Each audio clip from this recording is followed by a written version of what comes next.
Now, the next important term that we will be discussing is the financial leverage. Now, leverage we all know means use something to the maximum advantage. Now, financial leverage means the proportion of debt in the overall capital structure.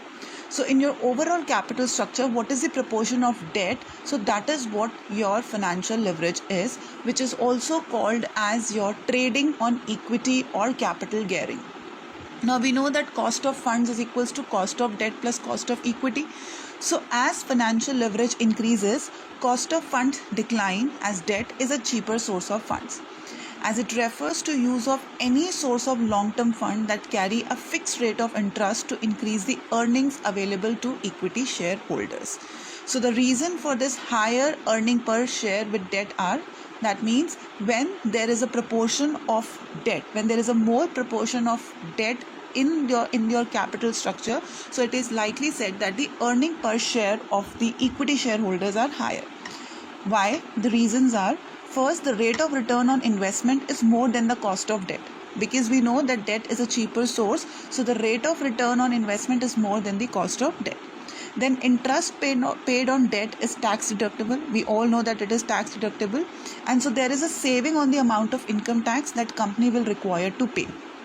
And the number of shares is lesser when funds are raised as debt, and as divisible profit, that is EAT here means earning after tax, will have to be distributed among lesser number of shares. So when we have raised more amount from debt, so that means when we will be distributing our profits, earning after tax, that will be distributed amongst the lesser number of shareholders.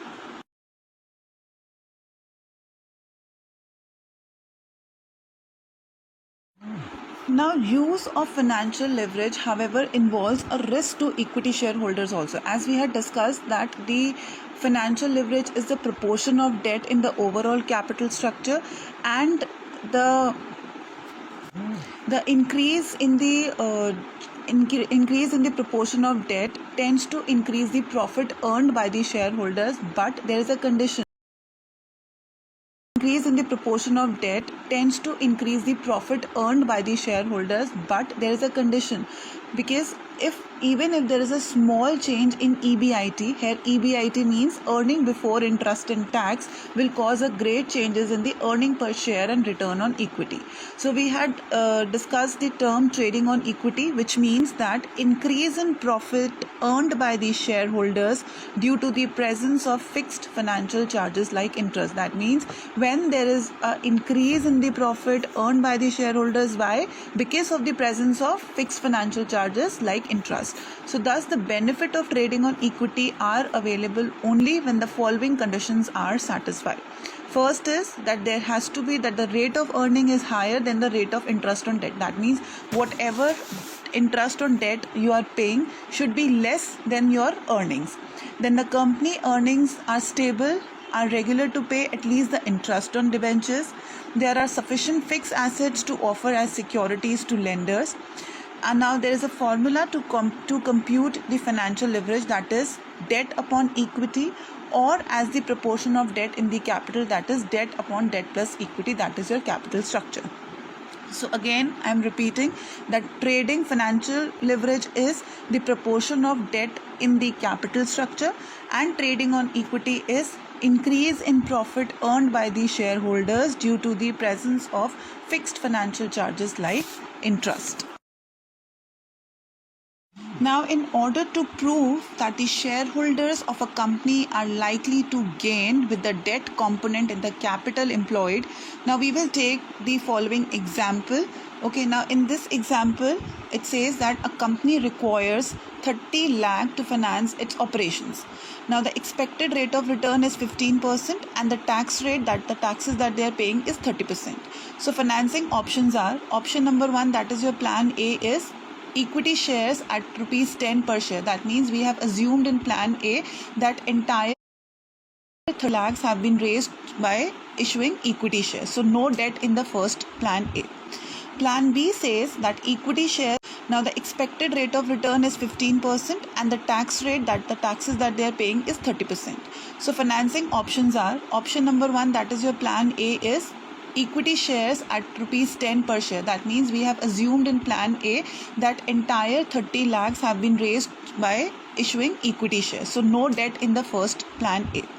Plan B says that equity shares at 10 per share and debt 10% per annum. That means interest on debt is 10% per annum. So in this situation, we are assuming that we are raising 20 lakhs from equity and 10 lakhs from debt. In plan C, we are assuming that we are raising 10 lakh from equity and 20 lakh from debt. So you can see that in plan A, there is no proportion of debt, that is entire fund is raised through equity. In plan B, that means 20 lakh out of 30 lakh, 20 lakh is raised from equity and the proportion of debt is less, that is rupees 10 lakh only. And in plan C, the proportion of debt is more, that is 20 lakh, and the proportion of debt is equity is less, that is rupees 10 lakh. So the total capital employed in plan A, plan B and plan C is 30 lakhs each. Now we have to calculate the earning per share. Okay, so let's say the earning before interest and tax is given to you, that is rupees 4,50,000. So EBIT, that is earning before interest and tax, is given to you 4,50,000 in all the cases. Okay, now we will calculate the earning before interest and tax, that is the capital employed, into rate of return. So rate of return is given to you, that is 15%. So EBIT in all the cases is 15% of 30 lakh, that is 4,50,000. Okay, now first in EBIT, that is earning before interest and tax, first we will deduct the interest. So now in situation 1, plan A, because we have not raised any fund from the debt, so there are no interest that we have to pay, so nil. In plan B, we have raised 10 lakhs from debt, so that means 10% of 10 lakh is 1 lakh. And in plan B, we have raised 20 lakhs, that is 10% of 20 lakhs is 2 lakh. So we will be getting earning before taxes because we have deducted interest from the same. So 4,50,000 minus nil, so 4,50,000 is your earning before tax in plan A, 3,50,000 in plan B and 2,50,000 in plan C. So this is your earning before taxes. Now we will deduct taxes. So that is taxes we have been given 30%. So 30% of EBT, that is 4,50,000, so 1,35,000.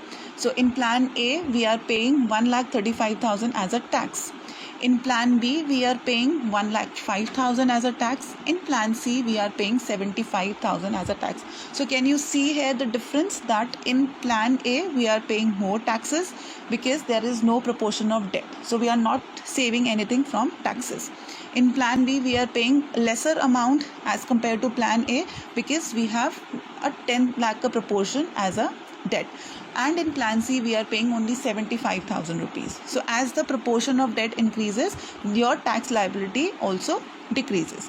Now the earning after tax in plan A is 3,15,000, in plan B is 2,45,000 and in plan C is 1,75,000. This is your earning after tax. Now number of shares in plan A is now 30 lakh shares, 10 rupees per share. So that means 3 lakh shares we have issued. So in plan A it is 3 lakhs, in plan B it is 2 lakhs and in plan C it is 1 lakh. So now earning per share ka formula is earning after taxes divided by number of shares. So 3 lakh divided earning after taxes is 3,15,000 divided by 3 lakh. So we will get rupees 1.05. 2,45,000 divided by 2 lakh, we will get 1.225, and 1,75,000 divided by 1 lakh, we will be getting 1.75. So we can see that the earning per share increases with the increase in the proportion of debt. So in plan A, the earning per share of the shareholder is only rupees 1.05. In plan B, it increases to 1.225 and in plan C, it is 1.75. So in this example, we can see that plan C has a higher EPS as tax paid is least in plan C as compared with the tax paid in A and B. So rate of return on investment is 15%, is more than the cost of debt. ठीक है. So what is this? That means whatever returns we are getting is more than whatever we are paying. And the number of shareholders under plan C is only 1 lakh, whereas in plan A it is 3 lakh and in plan B it is 2 lakh. So we can see that as the proportion of debt increases in the capital structure, so the earning per share of the shareholders also increases. Now let's discuss this another example where everything is same, just the expected rate of return is 5% here, whereas in example number 1 it was 15%, and the debt interest that we are paying on debt is 10%. So we can see here that the rate of return is less than the rate we are paying as an interest to our creditors, right? So everything is same. We will again calculate the EBIT. Now EBIT is 5% of 30 lakhs, that is 1,50,000 in each cases. Now interest, first we will minus the interest.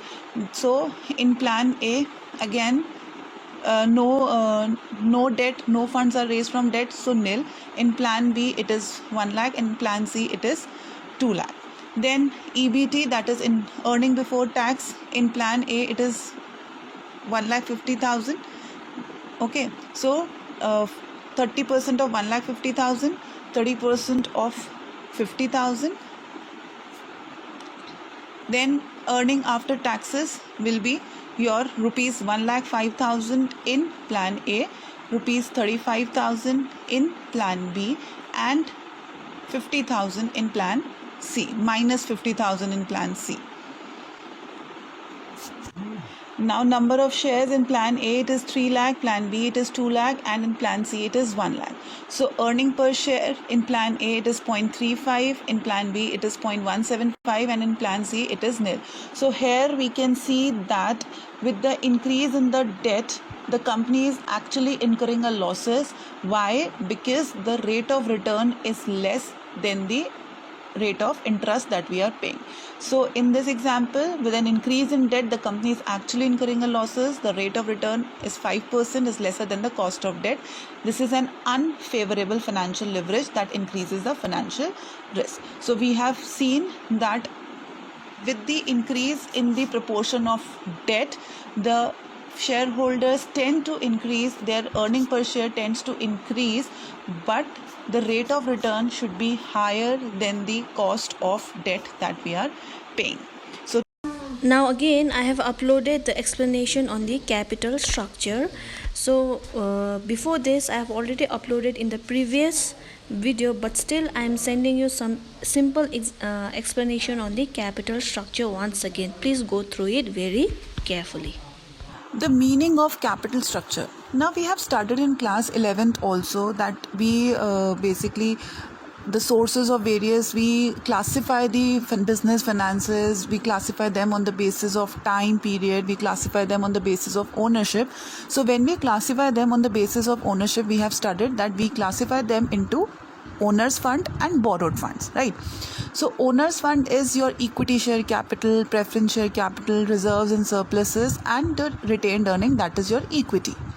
Borrowed fund is your loans plus debentures and your public deposit, that is your debt. So capital structure is what? It is a mix of your long-term sources of funds. The capital structure decision basically relates to the financing pattern or the proportion of use of different sources in raising funds. There are mainly two major long-term sources of funds: shareholders funds, that is your equity, and borrowed fund, that is your debt. So capital structure refers to the proportion of debt and equity used for financing the operations of a business. So in other words, we can say that it is a mix between owner's fund and borrowed fund. So that means when we combine this, your owner's fund and borrowed fund, so the thing that comes out is your capital structure. So we know that our capital structure is a mixture of equity plus debt. And the optimal capital structure is a combination of debt and equity